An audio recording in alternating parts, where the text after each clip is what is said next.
Certainly. And what else, Brian, does this tell us about the president-elect's possible strategy for dealing with the media going forward? We know he's very litigious.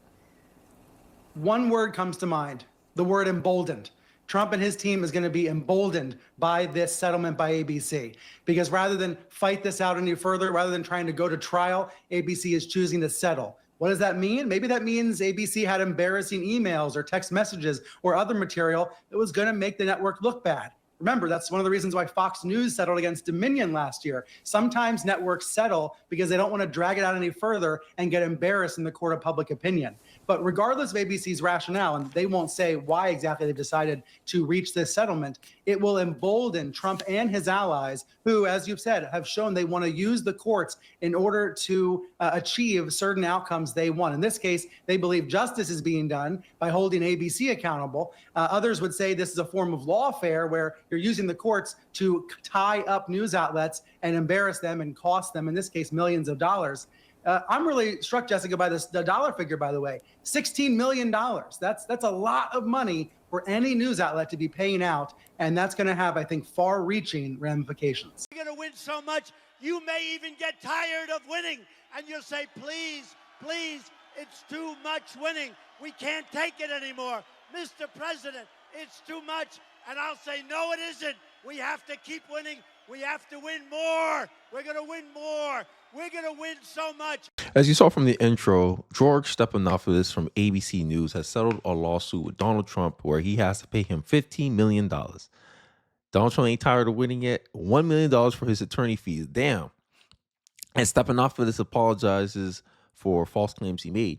Can we get another article how only corporate media can be trusted?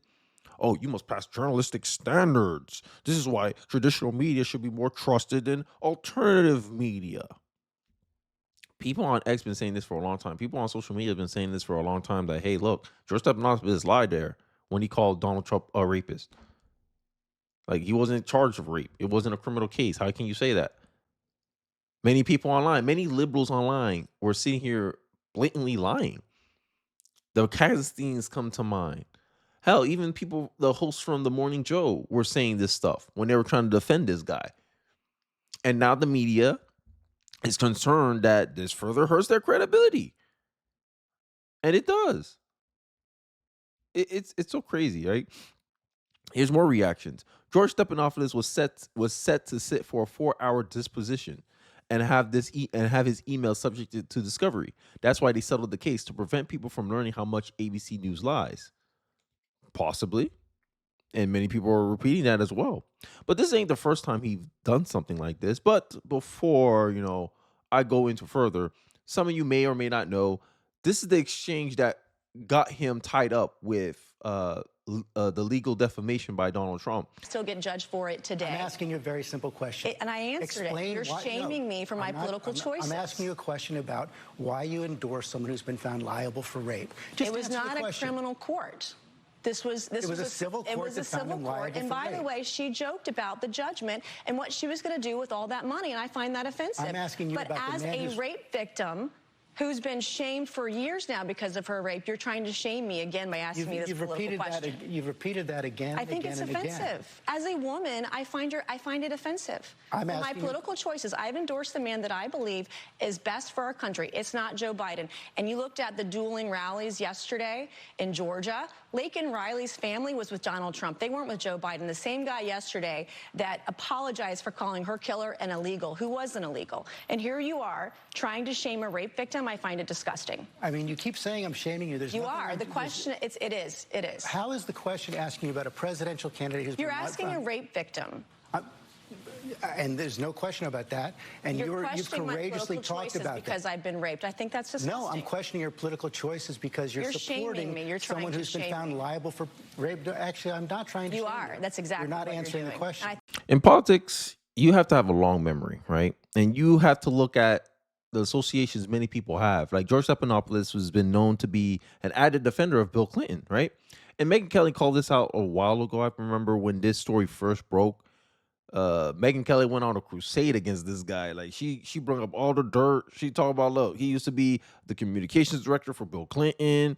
He used to go after all Bill Clinton's accusers.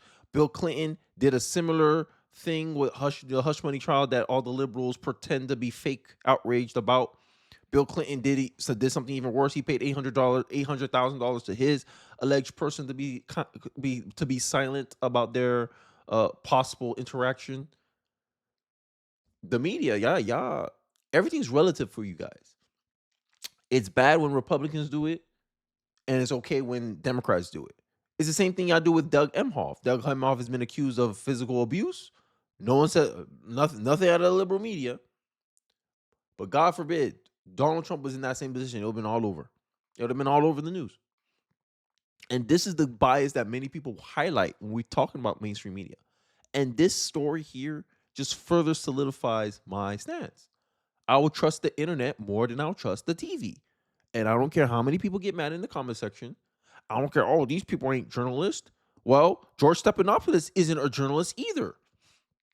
Because if he had any journalistic integrity, he would understand that, hey, I can't claim someone's a rapist because he lost a defamation case because the lady felt like she was being shamed by Donald Trump and something like because she's not a public figure. I think that's the only reason she won that defamation case.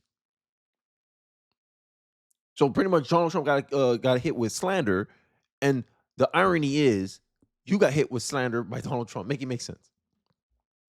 Here's a fun fact. In 2015, while the presidential race was gearing up, George Stephanopoulos was forced to apologize on air for not disclosing that he's been donating to the Clinton Foundation. The same thing that happened with Al Sharpton when he interviewed Kamala Harris.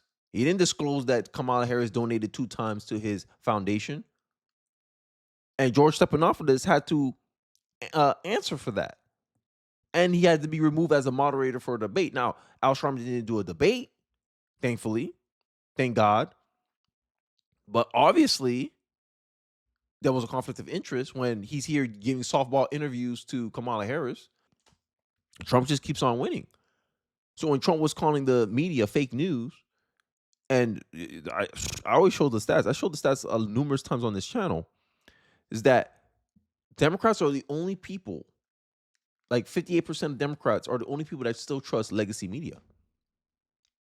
And you got people, left-wing pundits on TikTok, TikTok.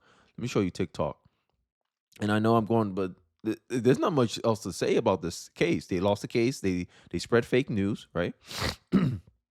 They love to call X an echo chamber, but look at the numbers. 48% Democrat, 47% Republican. Now, YouTube's more skewed towards right-wing. I know I'm noticing that too.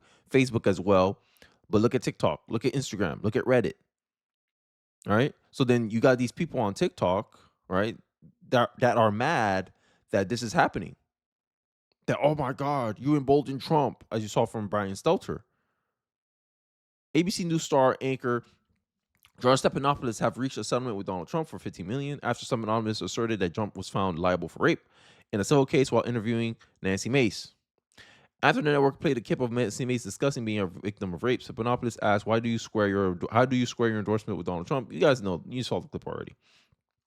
During this discussion, this contentious discussion with Mace, Stephanopoulos repeated the king 10 times, despite the fact that the jury only found Trump liable for sexual abuse, whatever the hell that means, which is under New York's new law. I'm messing around. Under law is distinctly different from rape. It is distinctly different.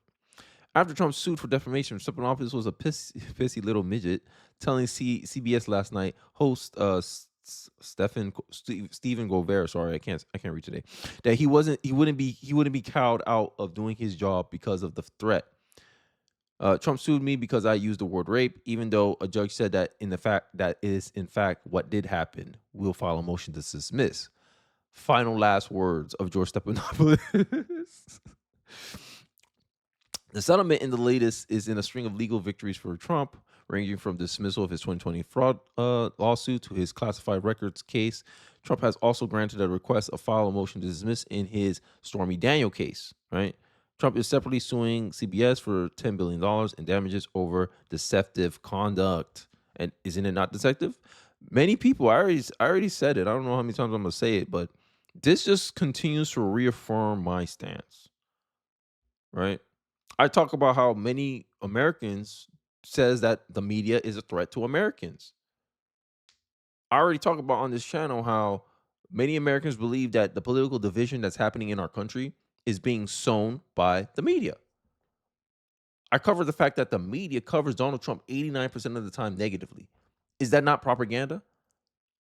I highlight how, hey, New York Times, there's a New York Times article saying that journalists shouldn't be objective because if they're being objective, it helps Trump. Imagine that being admitted by the most liberal profession in the world, journalism, where there's only 3.4% of journalists that are Republicans, that are conservative.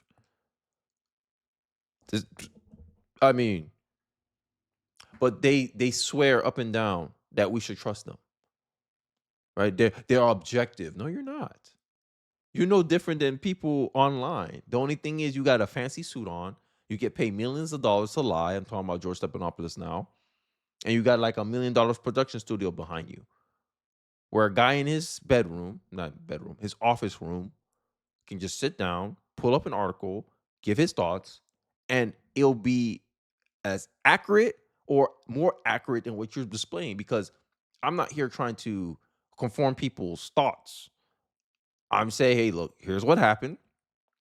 Here's how I think about it. Here's why I think about it this way. How about you? And then I get feedback from my audience. Unlike George Stephanopoulos, he never gets feedback from his audience. It's a one-way relationship. It's a one-way direction. It's a broadcast. While I wanted mine to be a bisectional communication. I talk on the video. You guys give me feedback on the video. You give me your thoughts on the video. You highlight other things to me in the video that I may have missed, may not known. And we all are better for it. I think this is why many people like social media more. Because many people feel like they can have a say. They can actually affect the outcome of the channel. Hey, Kenny, let's cover this. You think you can ask George to cover something and he'll do it? No. He thinks he's above you. And it's that elitist attitude and that condescending attitude that, to me, it hurts Democrats. It hurts liberals. But, the pride goes before the fall. Another example of legacy media taking an L. But I digress. I'll let you guys off here on the moment. Let me know your thoughts about the defamation case. Is this a legal victory for Trump? Does this further hurt legacy media's credibility? I'd like to hear your thoughts in the comment section below. Don't forget to like, comment, subscribe. I appreciate you guys watching the end of the video. And I'll catch you guys on the next one. Peace.